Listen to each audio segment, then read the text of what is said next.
They were nobodies, but they were like huge stars. Their attitude and the vibe they gave off. And we met, and I really took to them. You know, I took to them just this attitude that they had, and it could be conceived, I guess, to be very aggressive or very negative, but I didn't really see it as that. I saw them, you know, they were like real sort of rebels. You know, they were prepared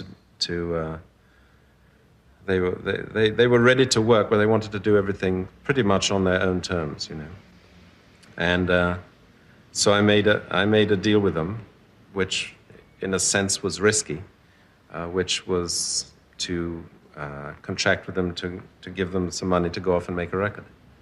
And everybody said, "Oh, well, you never hear a record, and you never see the money again, and you know, that'll be that," because they had a bad reputation.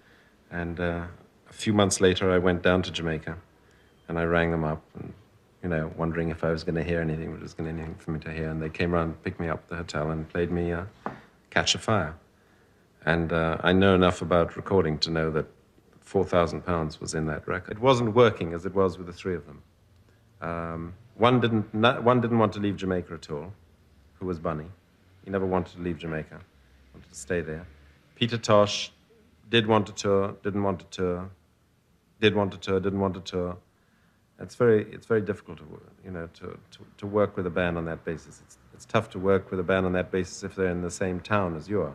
If they're 4,000 miles away, it's impossible. And then change the name of it to Bob Marley and the Wailers. The first two albums were in the name of the Wailers, and then after that it was Bob Marley and the Wailers.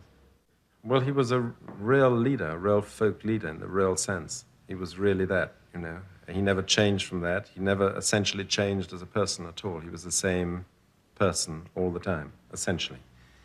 When he got his fancy car, BMW, you know, which he said was rightfully his, it stood for Bob Marley and the Wailers.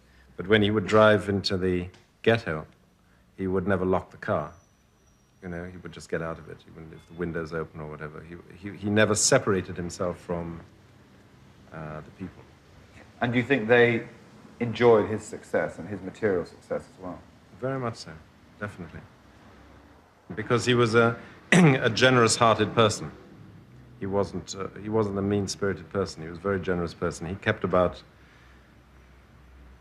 4,000 people, basically, were living in some way through him in Jamaica. And he told me that he was very sick, and that he thought it would be okay, but he was told that he was very sick and he'd have to go to certain treatment.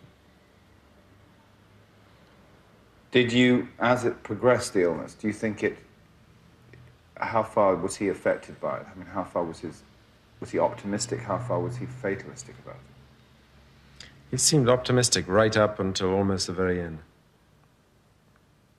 Because he went through all the treatment in Germany. I went to visit him in Germany. And what did you think when you saw him there? How did you feel?